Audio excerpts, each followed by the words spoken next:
Hello दोस्तों, मैं doctor Sunil Kothiwala, dermatologist from Jaipur. आपका स्वागत है हमारे चैनल में। और आपकी रिक्वेस्ट पे इस वीडियो को हम लेकर आ रहे हैं जिसमें स्किन की बहुत ही कॉमन प्रॉब्लम के बारे में मैंने बताया है, जिसका नाम है अर्टिकेरिया।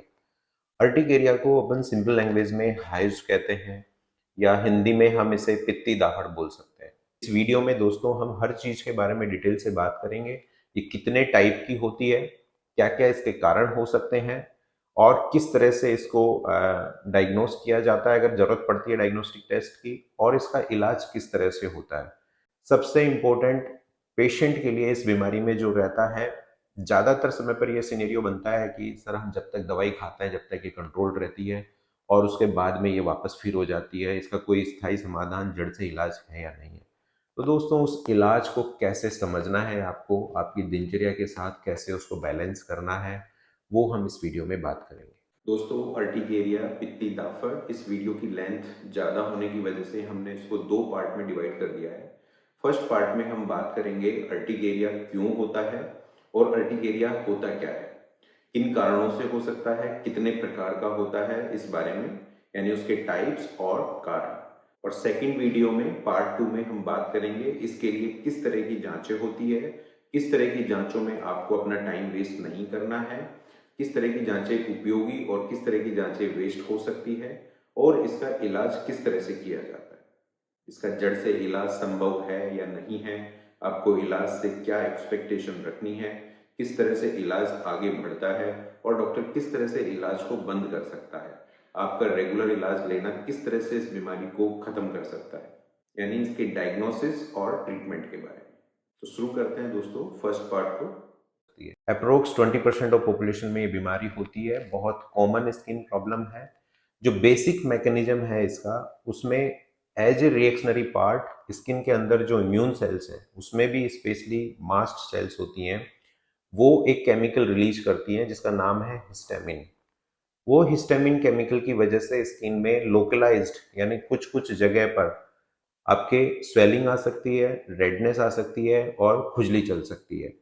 आपकी स्किन में थोड़ा स्वेलिंग, रेडनेस और इचिंग, अगर ऐसी रेस्ट हो रही है तो वो अर्टिकेरिया या हाइव्स हो सकती है। जो इसके तीन कैरेक्टरिस्टिक फीचर्स होते हैं, उसमें एक स्वेलिंग, इचिंग एंड रेडनेस।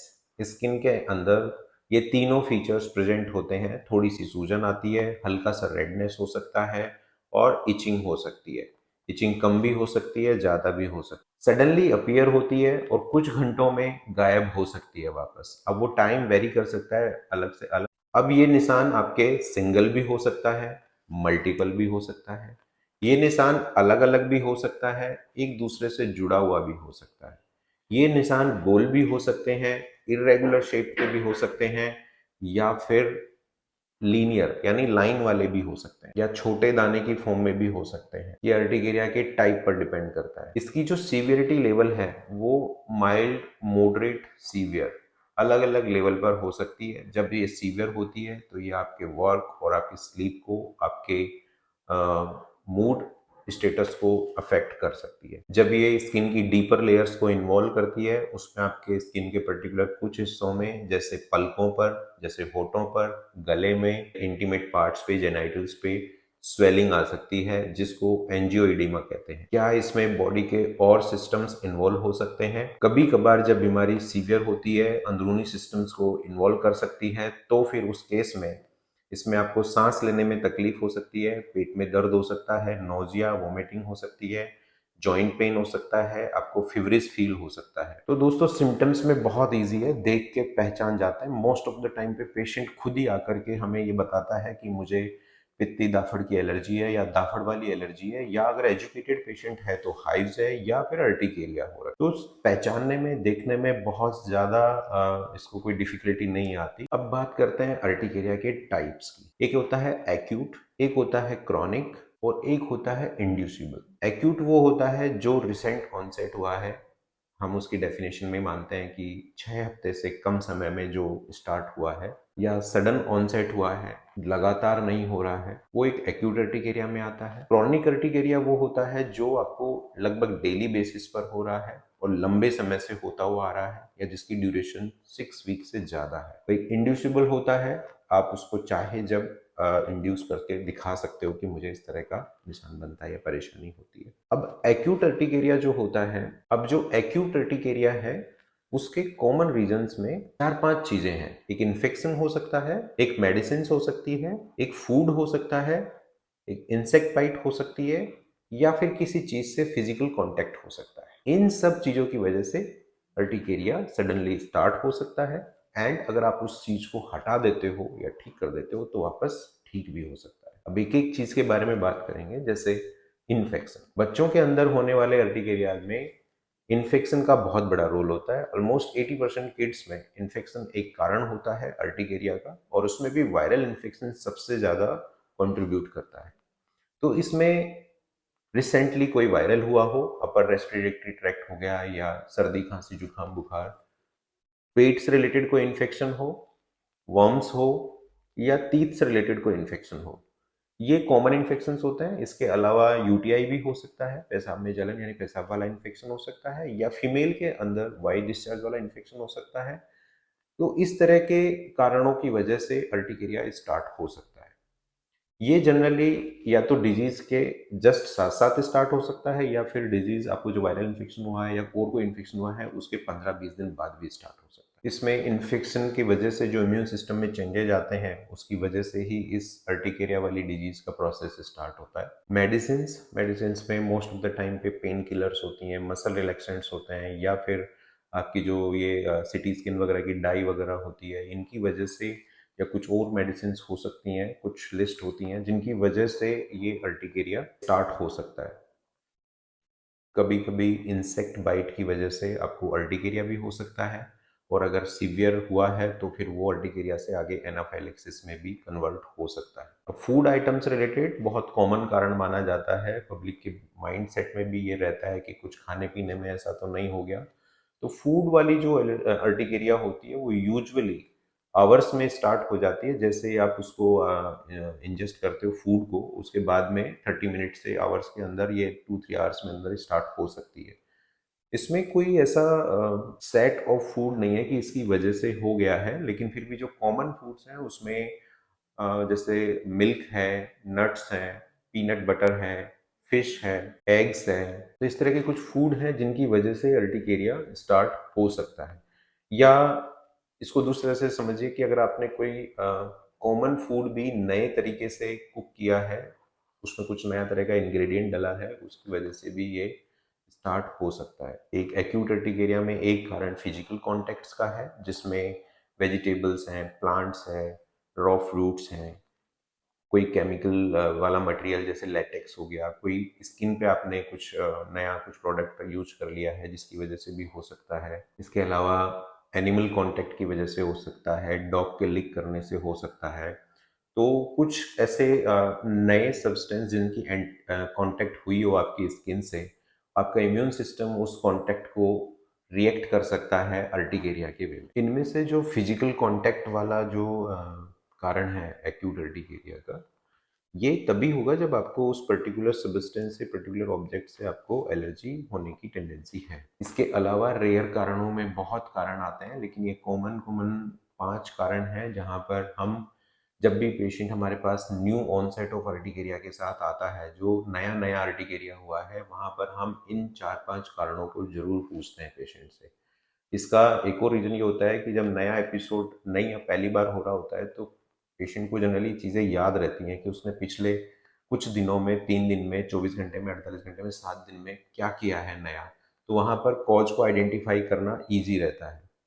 एक बार जब बीमारी पुरानी हो जाती है, रिपीटेटिव एपिसोड्स होते रहते हैं, तो फिर पेशेंट को याद नहीं रहता है बहुत। तो दोस्तों, एक्यूट अर्टिकेरिया में जब आपको ये रिसेंटली स्टार्ट हुआ हो, तो आपको भी ये एक लिस्ट या एक प्रीवियस कुछ दिनों का जो भी आपका डेली रूटीन है वो आपको एक नोट करके रख लेना चाहिए, ताकि आप जब डॉक्टर से बात करो इस बारे में तो आप इन चीज़ों के बारे में डिटेल इन्फॉर्मेशन डॉक्टर को दे सको। क्योंकि अर्टिकेरिया को इसी स्टेज पर अगर ठीक कर लिया जाता है तो वो क्रॉनिक में कन्वर्ट नहीं होती है। ठीक हो जाती है। क्योंकि अर्टिकेरिया में अगर कोई ट्रिगरिंग फैक्टर है और अगर उसको आइडेंटिफाई कर लिया जाता है तो उसको अवॉइड करने से वो परमानेंटली ठीक हो सकती है। अब बात करते हैं क्रॉनिक अर्टिकेरिया के बारे में। क्रॉनिक अर्टिकेरिया वो जिसका ड्यूरेशन 6 हफ्ते से ज़्यादा हो, यानी आपको होते हुए उसको लगभग 1.5 महीने से ज़्यादा हो गया हो, या आपको वो लगभग डेली या ऑलमोस्ट डेली बेसिस पर हो रही हो। ये बहुत फ्रस्ट्रेटिंग कंडीशन हो जाती है।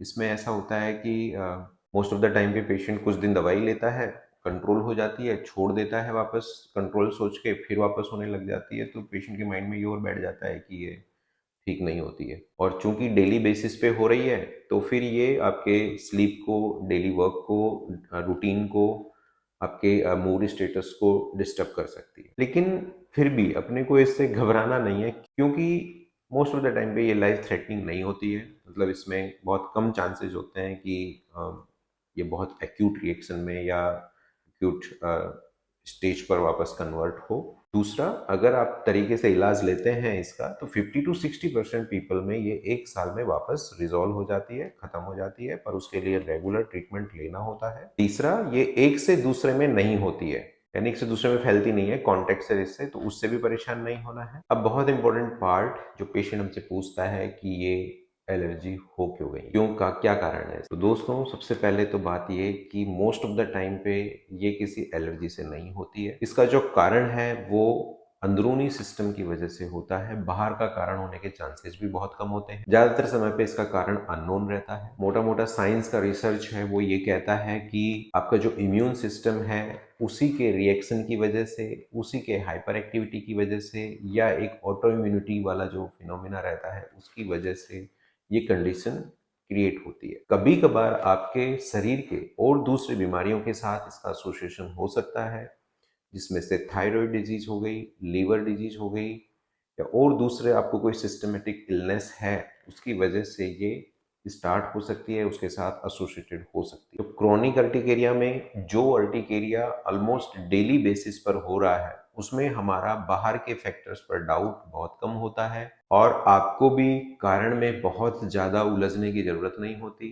बस आपको इसका जो ट्रीटमेंट है वो रेगुलर लेना होता है, ताकि आप इसको कंट्रोल करके धीरे धीरे इसको खत्म कर सको और अपनी दवाइयाँ बंद करवा सको। एक तीसरा टाइप होता है इंड्यूसिबल अर्टिकेरिया, जिसको आप उसके अर्टिकेरिया के बनने को आप इंड्यूस करके देख सकते हो। कोई भी फिजिकल फैक्टर होता है जिसकी वजह से उसको स्टार्टिंग मिलती है।